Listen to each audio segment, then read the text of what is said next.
آپ دیکھ رہے ہیں مسائل کا حل چینل۔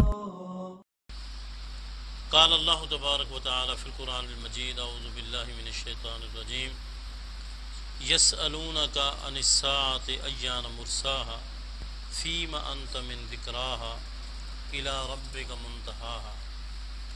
حمد و ثنا رب کائنات کے لیے بے شمار صلاۃ و سلام سید الانبیاء سید ولد آدم محمد رسول اللہ صلی اللہ علیہ وسلم کی ذات پر۔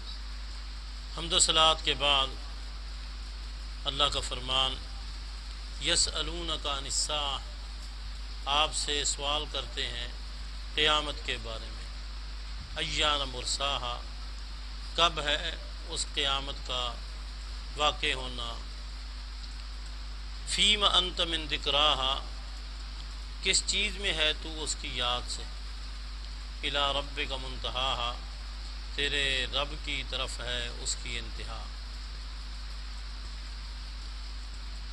قیامت کے حوالے سے کچھ باتیں آپ کے سامنے رکھوں گا انشاءاللہ۔ رسول اکرم صلی اللہ علیہ وسلم ایک دن موجود تھے، صحابہ کرام بھی موجود تھے، تو صحابہ کرام کی موجودگی میں ایک شخص آتا ہے، سفید لباس اس نے پہنا ہوتا ہے، اور آ کے رسول اللہ صلی اللہ علیہ وسلم کے سامنے بیٹھ جاتا ہے، مختلف سوالات کرتا ہے، اور جو بھی سوال کرتا ہے جب آپ اس کا جواب دیتے ہیں تو وہ آگے سے کہتا ہے صدقتا، آپ نے سچی بات کی ہے۔ صحابہ کرام حیران ہیں کہ جب سوال کرتا ہے تو ایسے لگتا ہے کہ اسے مسئلے کا علم نہیں، لیکن جب تصدیق کرتا ہے تو پتہ چلتا ہے کہ اس کو تو معلوم ہے، اس کو علم ہے، اور شکل و صورت سے بھی کسی کا کوئی واقف نہیں ہے، اور لباس سے بھی ایسے لگتا ہے کہ کوئی دور دراز سے بھی نہیں آیا۔ تو اس نے سوال کرتے کرتے یہ سوال بھی کیا کہ متی الساعۃ، قیامت کب ہوگی؟ تو نبی علیہ الصلوۃ والسلام نے آگے جواب دیا مل مسئول عنہا بعلم من السائل، اس میں سائل اور مسئول دونوں کو ہی پتہ نہیں، نہ مجھے پتہ ہے نہ تمہیں پتہ ہے۔ نبی علیہ الصلوۃ والسلام کو پتہ تھا کہ پوچھنے والا کون ہے، لیکن صحابہ کرام کو کوئی پتہ نہیں تھا۔ تو وہ سوالات اس طرح کر کے وہ چلا گیا۔ نبی علیہ الصلوۃ والسلام نے فرمایا جاؤ باہر دیکھو، باہر دیکھا تو کچھ بھی نہیں تھا۔ تو نبی علیہ الصلوۃ والسلام نے پھر بتایا یہ جبرائیل تھا، اتاکم لیعلمکم دینکم، یہ اللہ نے بھیجا تھا اس لیے کہ تمہیں دین کی تعلیم دے۔ تو قیامت کے حوالے سے نہ جبرائیل السلام کو پتہ نہ رسول اللہ صلی اللہ علیہ وسلم کو پتہ، البتہ نبی علیہ الصلوۃ والسلام نے قیامت کی نشانیاں بتائی ہیں۔ یاد رکھیں جو چھوٹی چھوٹی نشانیاں ہیں وہ ساری کی ساری پوری ہو چکی ہیں، ایک نشانی قیامت کی ایسی نہیں ہے جو پوری نہ ہوئی ہو، ساری کی ساری چھوٹی نشانیاں پوری ہو چکی ہیں۔ بڑی نشانیاں 10 ہیں، اور وہ جب شروع ہوں گی تو پھر جب آخری نشانی ہوگی تو اس کے بعد قیامت برپا ہوگی۔ معاشرے میں لوگ سمجھتے ہیں کہ ابھی تو بھئی قیامت کو بہت دیر ہے، ابھی قیامت کو بہت دیر ہے، لیکن یاد رکھیں نبی علیہ الصلوۃ والسلام کی ایک حدیث سمجھ لیں، پھر میں اور آپ سمجھ لیں کہ قیامت کو کتنی دیر ہے۔ ایک دن کسی نے سوال کیا قیامت کے متعلق، تو نبی علیہ الصلوۃ والسلام کی مجلس میں ایک چھوٹا بچہ بیٹھا تھا، آپ نے فرمایا یہ بڑا نہیں ہوگا، یہ بوڑھا نہیں ہوگا کہ تیری قیامت قائم ہو جائے گی۔ اس کا مطلب کہ جب کسی کی موت آتی ہے تو اس کی قیامت تو قائم ہوگی، اور موت کا کسی کو پتہ نہیں، آنے کی ترتیب ہے، جانے کی کوئی ترتیب نہیں ہے۔ اب ہم میں سے کوئی پتہ نہیں کس نے کس وقت اس دنیا کو چھوڑ دینا ہے۔ کامیاب انسان وہی ہے جو اس کی ہر وقت تیاری رکھے۔ تو انشاءاللہ اب آگے جتنے بھی دروس ہوں گے میں آپ کے سامنے قیامت کی جو چھوٹی چھوٹی نشانیاں ہیں وہ بیان کروں گا کہ وہ چھوٹی چھوٹی نشانیاں وہ ساری کی ساری پوری ہو چکی ہیں۔ آئیے ان نشانیوں میں سے ایک نشانی آج آپ کے سامنے بیان کرتا ہوں۔ صحیح بخاری کے اندر ہے اور مسند احمد کے اندر ہے، رسول اللہ صلی اللہ علیہ وسلم نے فرمایا قیامت سے پہلے جہالت عام ہوگی، قیامت سے پہلے جہالت عام ہوگی۔ اس جہالت سے مراد کون سی جہالت ہے؟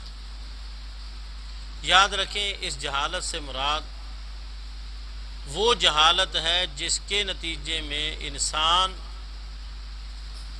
اللہ سے دور ہوتا ہے، دین سے دور ہوتا ہے، اور اس کے ساتھ ساتھ اس کے دل کے اندر آخرت کی فکر ختم ہو جاتی ہے۔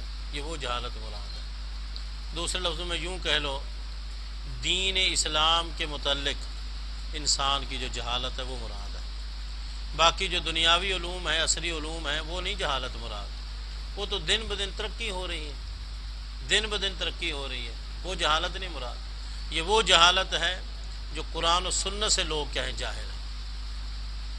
کتنے افسوس کی بات ہے کہ ملک کا وزیر اعظم ہو اور اسے پتہ نہ ہو کہ نماز عید کا طریقہ کیا ہے۔ اس سے بڑی جہالت اور کیا ہوگی کہ پورے ملک کی وزارت عظمیٰ اس کے پاس ہے اور اسے یہ نہیں پتہ کہ عید کی نماز کا طریقہ کیا ہے۔ وزیر دفاع ہو، وزیر داخلہ ہو، وزیر خارجہ ہو، اور اسے نماز کے مسائل کا پتہ ہی نہ ہو، اسے دعائے قنوت نہ آتی ہو۔ اس سے بڑی اور جہالت کیا ہوگی کہ ماں باپ نے لاکھوں روپے خرچ کر کے ڈاکٹر بنا دیا، جب ماں باپ فوت ہوئے، میت سامنے پڑی ہے، اس ڈاکٹر صاحب کو جنازے کا ہی سرے سے پتہ نہیں ہے، جنازے کا ہی سرے سے پتہ نہیں ہے، یا جنازے کی دعائیں اسے نہیں آتی، تو اس سے بڑی جہالت اور کیا ہوگی۔ یاد رکھیں، کتنا ہی ایسا نوجوان طبقہ ہے جن کو غسل جنابت کا پتہ ہی نہیں ہے، وہ غسل کرتے ہیں لیکن انہیں غسل جنابت کے طریقے کا ہی پتہ نہیں۔ کتنی ایسی ہماری بیٹیاں ہیں جن کی شادی ہو جاتی ہے لیکن ان کو مینسز سے پاک ہونے کے طریقے کا پتہ ہی نہیں ہے۔ کتنا ہی ایسا نوجوان طبقہ ہے جن کو احتلام ہوتا ہے اور انہیں پتہ ہی نہیں ہے کہ ہم پلیت ہو گئے اور ہم نے غسل کرنا ہے۔ کتنا نوجوان ایسا طبقہ ہے جن کو سرے سے پتہ ہی نہیں ہے کہ نماز اگر انہیں پڑھانی پڑے تو وہ گھبراتے ہیں، نماز پڑھانی پڑے تو گھبراتے ہیں۔ کتنا ہی ایسا طبقہ ہے کہ اگر اللہ نہ کرے کبھی ایسا موقع بن جائے اور انہیں پریشانی شروع ہو جاتی ہے کیا کہ چلو جی تکبیر کہو، وہ کہتے ہیں جی آپ ہی کہہ لو، انہیں تکبیر کا نہیں پتہ۔ کتنا ہی ایسا نوجوان طبقہ ہے کہ انہیں کہا جائے بھی اذان کہہ دو تو آگے سے جواب ہوتا ہے کہ ہم نے کبھی اذان کہی نہیں ہے۔ یہ جہالت ہے، اور یہ قیامت سے پہلے نبی صلی اللہ علیہ وسلم نے فرمایا جہالت کیا ہوگی، عام ہوگی۔ میں نے ایک کلپ دیکھا تھا خود کہ ایک شخص نے عیدین کے دن کلپ بنایا، ایک بندے کو پکڑا، وہ جی عید نماز کی کتنی رکعتیں ہیں، عید نماز کی کتنی رکعتیں ہیں؟ اس نے کہا 4 ہیں۔ کسی سے پوچھا کتنی ہے، اس نے کہا پتہ نہیں ہے۔ اس میں 2 مطلب ہیں، یا تو وہ بیچارے پڑھتے ہی نہیں یا پڑھتے ہیں لیکن ذہن کسی اور طرف ہوتا ہے۔ عید نماز ساری پڑھ لیتے ہیں لیکن ذہن کسی اور طرف۔ اس سے بڑی جہالت اور کیا ہوگی۔ تکبیریں کتنی ہیں کسی کو پتہ ہی نہیں ہے۔ محترم ساتھیو، ہمارا فرض بنتا ہے کہ جس حد تک ہو سکے ہم نسل نو کو دین کی طرف لائیں، ہم یہ جہالت جو ہے اس کو ختم کریں۔ ہم اپنے گھروں کے اندر ماں باپ کا فرض بنتا ہے کہ اپنے بچوں کی تعلیم و تربیت میں یہ ضرور نہ سمجھائیں کہ ایسا نہ ہو کہ شادی تو کر دیں لیکن انہیں غسل جنابت کا طریقہ نہ آتا ہو۔ ایسا نہ ہو کہ ہم شادی بیاہ کے ساتھ تو سب کچھ ان کی خوشی میں شرکت کریں لیکن بچی کو پتہ ہی نہ ہو کہ غسل جنابت کیا ہے، اگر اسے مینسز آتے ہیں تو اسے پاک ہونے کا طریقہ کیا ہے۔ کتنے ہی ایسے نوجوان ہیں غیر ضروری بال کتنے دن تک اجازت ہے، اس سے زیادہ رکھنا گناہ بن جاتا ہے، ان کو پتہ نہیں ہوتا۔ اس لیے یہ اگرچہ سننے میں چھوٹی چھوٹی باتیں ہیں لیکن حقیقتاً یہ بہت اہم باتیں ہیں۔ اگر اس قسم کی جہالت ہمارے معاشرے کے اندر ہے تو یہ بھی قیامت کی نشانیوں میں سے ایک نشانی ہے۔ اللہ تعالی ہمیں دین کے حوالے سے صحیح سمجھ اور دین کے مطابق زندگی گزارنے کی توفیق عطا فرمائے۔ آمین۔ واقول قولی ھذا وآخر دعوایا ان الحمد للہ رب العالمین۔